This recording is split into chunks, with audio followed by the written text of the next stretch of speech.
Welcome back to the Ed Morrissey Show. You just saw him on the screen, the Prince of Twitter, the Regent of RedState.com, Andrew Malcolm at AH Malcolm on Twitter, and of course over at RedState.com, where you can find him under RedState.com/Andrew Malcolm. No dashes, just slash. Oh, actually, it's RedState.com/author/Andrew Malcolm. No dashes, no slashes, no nothings. All right. Well, first off, Happy New Year. Welcome to 2026. Yeah, Happy New Year. That's for some reason I like even numbered years. For some reason I feel better in even numbered years, even though I was born in an odd numbered year. I was born in an odd numbered year too, so I don't know. I don't know that I have a preference. I do know though. Odd. Yeah. Well, I do know who's. I am odd. That's true. We're both odd. We're doing this. By the way, in case anybody is wondering, yes, I did get a new chair. And it's got a headset and it's got arms that fold down. I'll move the arms down here. You know who's not having a Happy New Year, Andrew? Let's see. No, you tell me. Nicolas Maduro is not having a Happy New Year. No, I knew that they were ramping up to something. I can't say that I was shocked that they were able to capture Nicolas Maduro, or that they even attempted to capture Nicolas Maduro, because it's clear that Trump had been ramping up to this for some time, to some sort of action. I will say this, the thing that was the most surprising to me was that they succeeded at it, and they succeeded at it almost effortlessly. It took them 10 days to get Noriega out of Panama. In that operation. Yeah. And he holed up in the Vatican embassy or whatever they call it. They studied, I guess they've been studying Maduro and his movements for a long time. He has a safe room. It's solid steel, I guess. And I don't know how they pulled this off with big noisy helicopters, but they got him before he got to the safe room. Well, my understanding is that he actually made it to the safe room, but they brought blowtorches and cut through it. Oh, I didn't know that. They were all prepared for that steel door. It only took them a few minutes, apparently, to get through the steel door. And at that point, there was nowhere left to go. When you are panicking in your panicking room, you have reached the end of the line. On the other hand, got a nice cruise. I mean, there's nothing wrong with the early January cruise in the Caribbean. It's going to be kind of... Yeah, on the Iwo Jima. Iwo Jima, yeah.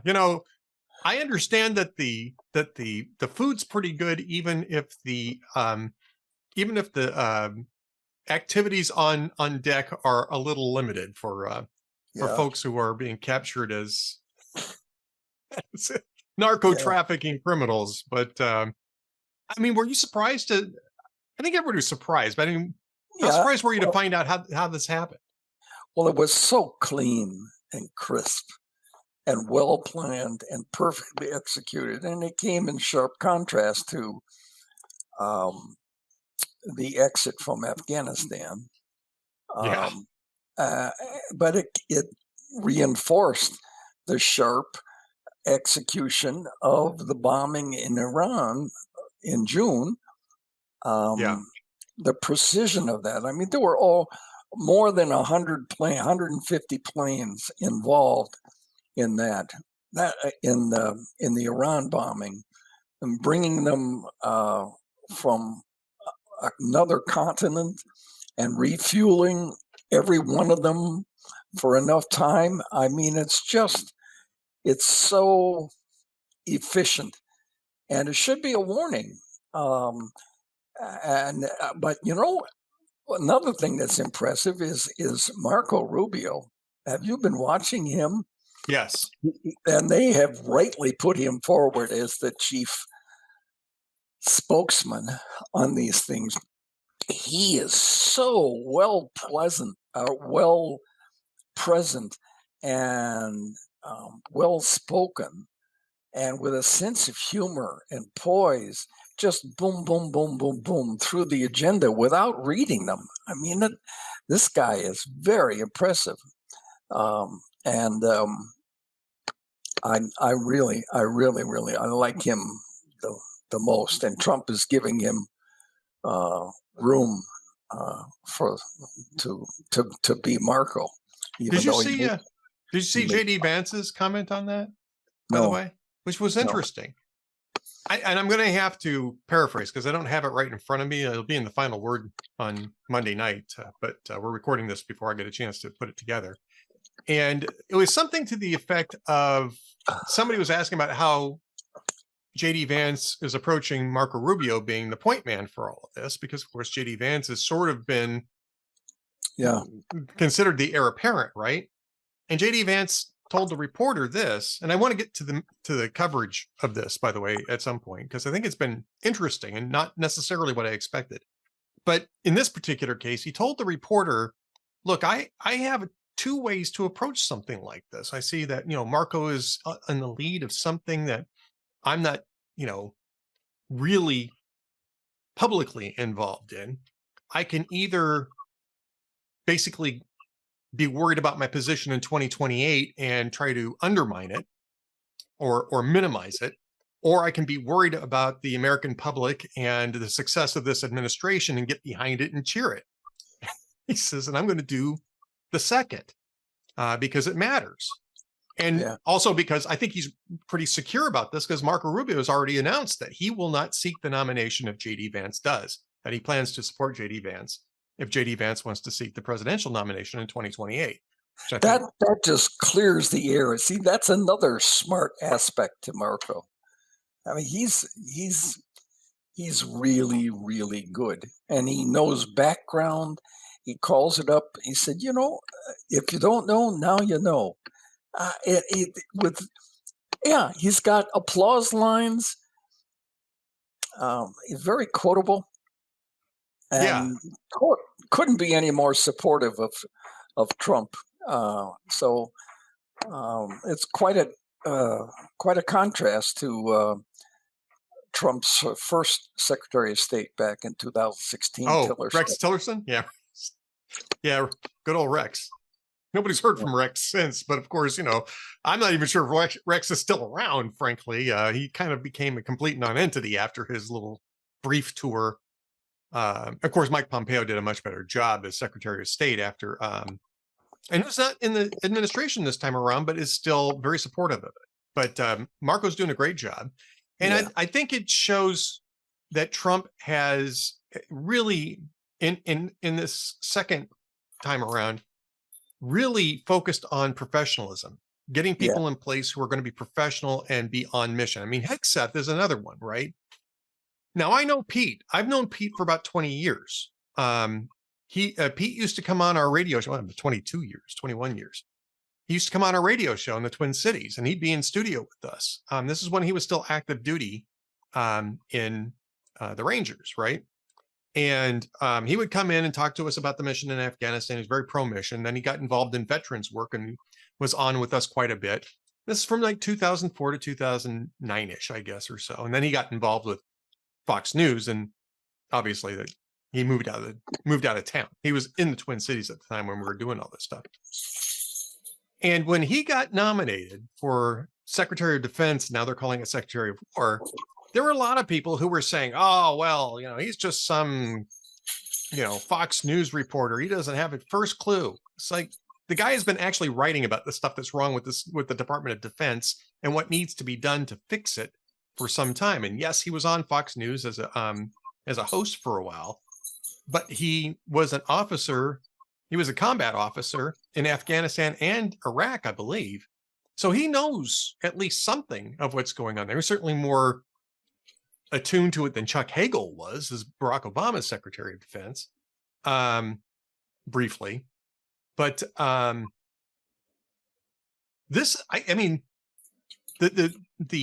attack on Iran's nuclear facilities was the first clue that Hegseth was doing something right because it didn't leak. That's so impressive. And this one didn't leak. I mean, this has been going on for weeks. Well, I want to get to that because there's a media story in that too. Now, Hegseth is also famously sort of blocked the press out of the Pentagon too. But more to the point about it not leaking, is that it executed so well. And this is shortly after, you mentioned it, the Afghanistan debacle, the absolute debacle in Afghanistan, all of the woke nonsense that the Department of Defense was focusing on. Hegseth came in, canceled all of that, said, we have, sort of the Rush Limbaugh calculation. We have 2 missions, kill people and break things. And anything that we do that isn't focused on those 2 missions is something we don't need to do. And this was flawless. Again, 37 years ago, we did this with Noriega, and it stretched into almost 2 weeks. There were 27 people. There were 27 American soldiers killed in that operation. I forget what the name of the operation was. Doesn't matter. In the Noriega operation, there were 27 casualties from that, killed in action. There were 0 killed in action. There's 1 American wounded, 1 American aircraft. I think it was a helicopter, took some damage, but not critical to its operation. Finished the mission, yeah. And they achieved the mission. They did kill several people on the ground. So it wasn't that there were no casualties, but there were no American casualties other than one soldier being wounded. That's incredibly impressive. It is. It's incredibly impressive. And it reflects a well-run Department of Defense. You can take a look at the Iran thing and say, well, they've been gaming this thing out for years. They were planning it for years. They've been developing the bunker buster for Fordo for years. So Hegseth may have inherited all of that. Okay, still true, possibly, but at least he executed it correctly. Well, this was in-house. Nobody in the Biden Regency was thinking about capturing Maduro. And I'm pretty sure nobody in the first Trump administration was seriously considering it either. This is something that was developed over the last few months under Hegseth's direction. And I think that that's impressive. Yeah, absolutely impressive. As you said, you knew something bigger was in the works when they bring an aircraft carrier task force to the area. And if you weren't thinking clearly, you thought it was overkill, but it wasn't. I mean, they had drones for real time video, and Trump watched the whole thing. I mean, it's just very, very impressive. I have to say, and it's good for the military to have a victory. The proof of the pudding comes now. America is very good at toppling governments, going back to the royalty in Hawaii in the 1800s, but we're not so good in reconstituting what comes after it, as you saw in Iraq and Afghanistan and mission creep and all that junk. So I think hands off now. The vice president is in Venezuela is a hard socialist. Delcy Rodriguez, who is not long for that position. I think that. So there's a lot of paper shredding going on now, I imagine, and but there's so much to do. They have to essentially rebuild an operating, functioning democracy and a free enterprise economy. Not to mention bringing home however many of the 8 million refugees who want to come and would be homeless. Getting the food supply back online. It's just it'll be a big task, which is rife with potential conflict, and that's why I think we want a hands off. If they're going to fight, let them fight themselves, not because they think we're imposing ourselves on them. We may be, but it should be in the background. And we got rid of, there was a Chinese delegation that got caught in country. Yeah, that was amusing. Yeah. So that it sort of wiped that out and it creates weakened legs for the client state of Cuba. So it's a warning shot. It's a wonderful accomplishment. there's more to do. So let's talk about the media reaction to this. This is kind of what we do with our podcast here. We kind of take a look at the media and what it does. I was actually a little surprised at I wouldn't call it balanced, but the lack of seriously tilted coverage of this. I think that there was some of that, right? Where it's, Donald Trump is reckless and this is adventurous. And there was a lot of unprecedented about people tossing around that word who apparently had never heard of Manuel Noriega. Right. Or George H.W. Bush, for that matter. Or for that matter, never heard of Abbottabad, where we basically did the same thing to Osama bin Laden, except that he picked up a rifle, and that turned out to be a super bad decision on his part. But we kind of anticipated that was going to happen anyway. Yeah. And even if he hadn't picked up a rifle, I think he might have gone to find his virgins. Yeah, I think that was probably true. But you describe it as capture or kill, but wink, wink. Yeah, what's the old line? Dead or alive, and I really don't care which. I think that was exactly. Yeah, I think that was sort of the attitude. But I mean, the coverage wasn't terribly bad. There was a lot of media coverage that trod carefully around these things, noting that there were precedents. There was Chris Murphy's interview on CNN with Dana Bash yesterday, and it's in a post that's, I think, it's already up because it was today's post, where he's talking about, how this violates the Constitution. He has to go to Congress, and Dana Bash says, well, Obama never went to Congress for Libya, which is another precedent, by the way. They were trying to depose Muammar Gaddafi by remote control, and succeeded at it over several weeks. Months. And what happened? And what happened there? Well, I mean, that's a question for lawless for Venezuela state. too. And what happened in Iraq? Yeah, not planning for the aftermath. So yeah, and that's an open question as to how it's going to work out with Venezuela. But I mean, Dana Bash kind of challenged Chris Murphy on this, and Chris Murphy's response to that was sort of homina, homina, homina. Also, he had written a. I like he had, and she pulled out a 2019 essay or column or whatever you want to call it, op-ed that Chris Murphy had written, saying that Maduro is a bad guy, needs to be removed. Was this you? Well, I didn't mean like that. Yeah, right. Right, sure, pal. So I'm actually not terribly angry over the coverage of this. I mean, I think we'll see more of this. I do think that Democrats are starting to realize too that maybe getting out in front of this news by defending a narco-trafficking dictator is not exactly a great message. Well, you mentioned several shows ago how skillful Trump was in picking fights in which Democrats took the 80% negative side, forcing them to take we're in favor of illegal aliens and illegal alien criminals.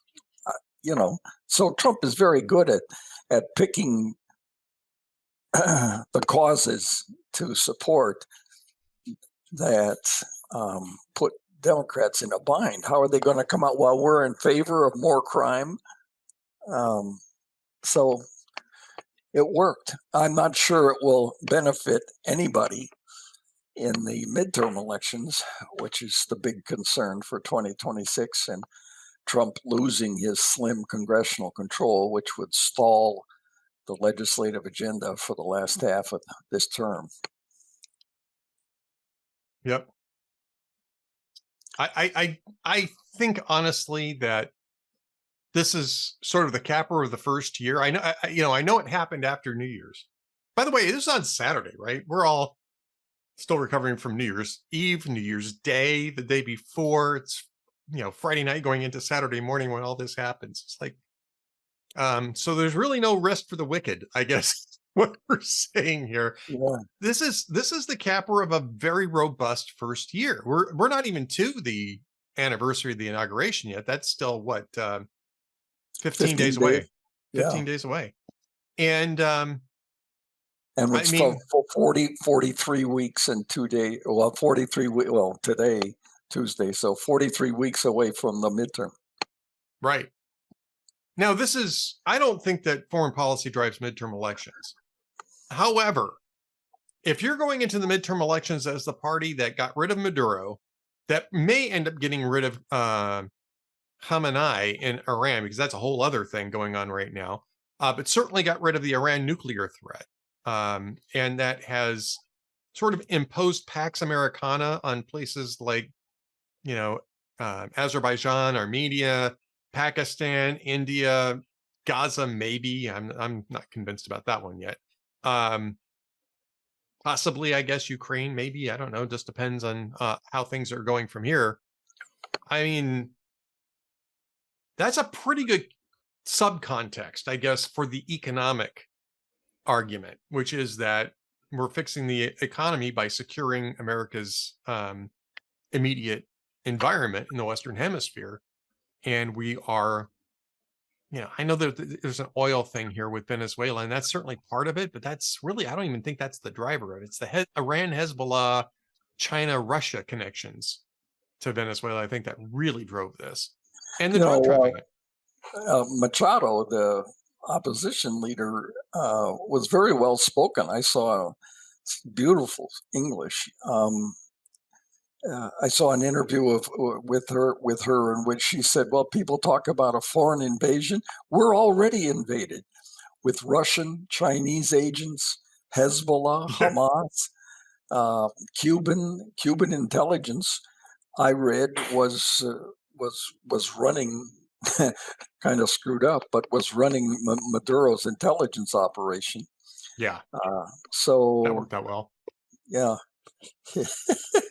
But, the thing that gets me curious is there were bombings and suppression of anti-aircraft outfits. So Maduro had to know there was something going on. And yet we were still able to, without much of a firefight, if any, get into his castle or palace and snatch him and get away. And it was just right around 2 hours on the ground there. So it was just so surgical and effective.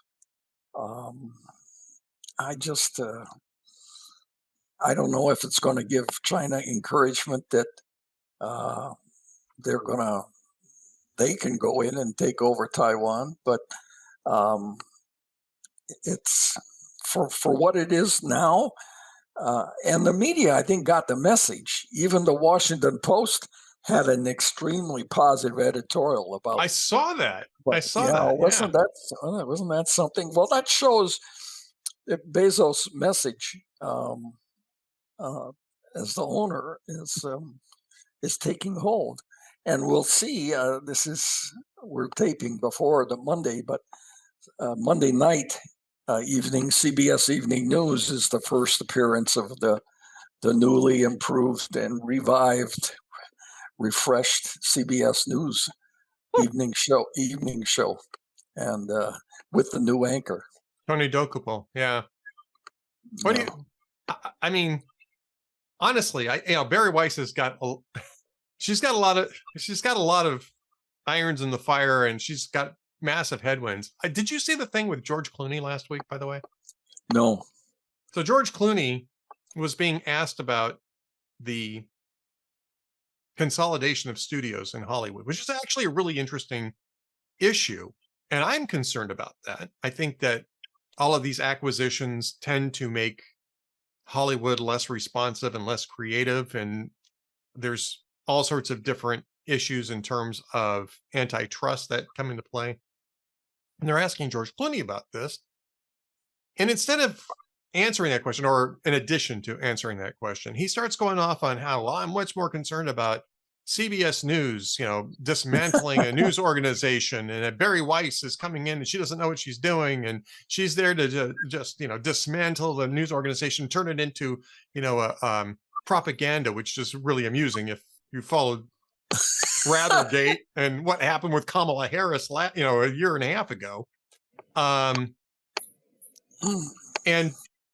Barry Weiss sent out a statement after this, which started off, "Bonjour, Mr. Clooney," because George Clooney had just gotten done talking about how he moved his family to France because he didn't want the media interfering with his family, which I actually think is a legit concern. The celebrity thing here is just way too intrusive, and that's something that media could and should improve on here. But he's on one hand talking about defending his family from over-intrusive reporters. On the other hand, getting all upset that Barry Weiss is looking to reform a seriously twisted news organization. And so she started off by saying, "Bonjour, Mr. Clooney. We would love to have you come over here and find out what it is that we actually do." She's good. She's so sharp. I've never met her, but I'm an admirer from afar. Yeah, I agree. All right. You have your own column up about Maduro. Your other piece that went up on Friday, California, nice place to visit, but you wouldn't want to be rich there. Yeah, you wouldn't want to be middle class there either, but now it's also getting to the rich. This is about the stupid wealth tax that California is about to pass that will ensure the flight of capital, the last of the real usable capital out of the Golden State. And isn't it amazing? Geez. And New York is going to have to increase taxes, and with its Marxist mayor, so that'll be another flight. Trump was smart enough to get out early. But, it's amazing. And the thing that I find striking, and I've been watching politics for a long time, is how the current generation of, quote, opposition is clueless about responding in a positive way. It's always criticism. They are so consumed with Trump. And he inhabits their mind. And that paralyzes them from thinking of anything new or fresh. Now, I guess it sort of worked in 2020, but then America got, oh my God, look what we got instead. And so he bounced back in 2024. But the opposition, whichever party it is, has been smarter, it seems to me, in the past. When you get the message that they don't like what you're doing, they change. But not the progressives, who are still controlling the Democrat Party. I mean, the Republicans got shellacked is not a strong enough word. In 1964, Barry Goldwater was, 16 years ahead of his time with conservative message. And within 2 years, they were winning back seats in both houses of Congress. And 2 years after that, they began winning 5 presidencies out of the next 6 elections. But Democrats, they may fall into a win in the fall. That's what history suggests with midterms. But I mean, if Trump doesn't appear to get something done on the economy, but quietly, and I don't understand why he's not emphasizing this, quietly, he's negotiated lower drug prices. The gas prices in many places is now under $2, and headed down. We have record sales in liquid natural gas overseas. More drilling going on. So there are some food prices are down. eggs, for instance, and other stuff. Some of it is down, but the impression remains that the prices are high. Those president doesn't control prices; he controls the condition that sets the prices, and he's trying to create prosperity that will produce more supplies that the prices will come down. I wish him good luck. I hope he succeeds, because I think there's a lot more to do in the last 2 years of his administration than just live with a gridlock in Congress. Yeah, no, I think you're right about that. All right, well, I mean, go read that at redstate.com along with everything else that Andrew is writing. We have come to the end of our podcast today, sort of like the end of the Maduro regime, only this isn't as long and not even oppressive. We don't even oppress people on this podcast, Andrew.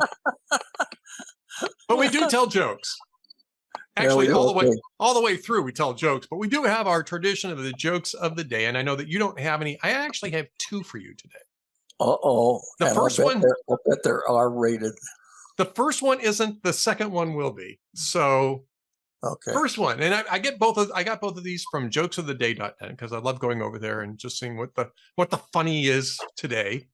So 2 hunters are out in the woods when one of them collapses. He doesn't seem to be breathing and his eyes start glazing over. So the other guy whips out his cell phone, calls 911. And he says, the operator answers, what's your emergency? He says, my friend's dead. What can I do? And the operator says, calm down. First, let's make sure he's dead. So then there's a silence and then there's a gunshot. And the guy gets back on the phone and says, okay, now what? Oh, jeez, that's sick.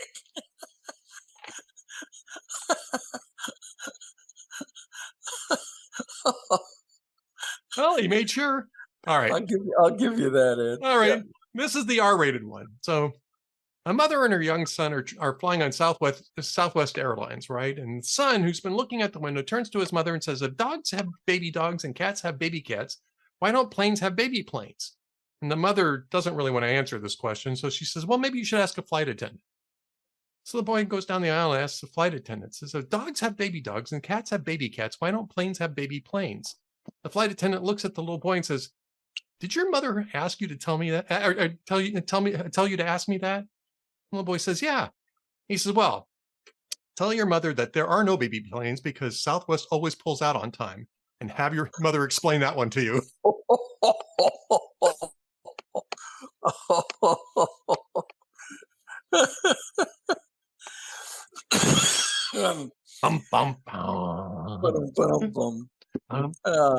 All right. So that's my R-rated joke. To start off the new year right. That's what we're going to do. We're going to do that joke. Right. We'll come back with cleaner ones next week, I'm pretty sure. Okay. Maybe. Next week, yeah. Why not? Why not? Let's do it again. It's a new year. We've never done it every week except every week since 2008 or 2000. Yeah. So, yeah. Andrew Malcolm, the Prince of Twitter, the Regent of redstate.com, and my podcast partner since before they were even calling them podcasts. That's Andrew right. I've been That's doing right. it. Yeah, we're blogcasts or blog. Yeah. I forget what we called them. We were doing them live at the time, though, too. So it wasn't really. Quarters. Yeah. Yeah, I was at. I was just at Hot Air. It just started at Hot Air when we started doing them at Hot Air. So yeah, that's. And by golly, it's been a successful partnership. I'm Statler to your Waldorf, or I'm Waldorf to your Statler. I don't know which it is, but our listenership and our ad sales are through the roof. That there's going to be disclaimers attached to this podcast. Apparently. So you said you didn't have a joke of the day. That was a joke of the day. There you go. Okay. All right. Well, yeah. Okay, fine. Anyway, thank you, Ed. Thanks, everybody. We'll see you next week. See you next week, folks.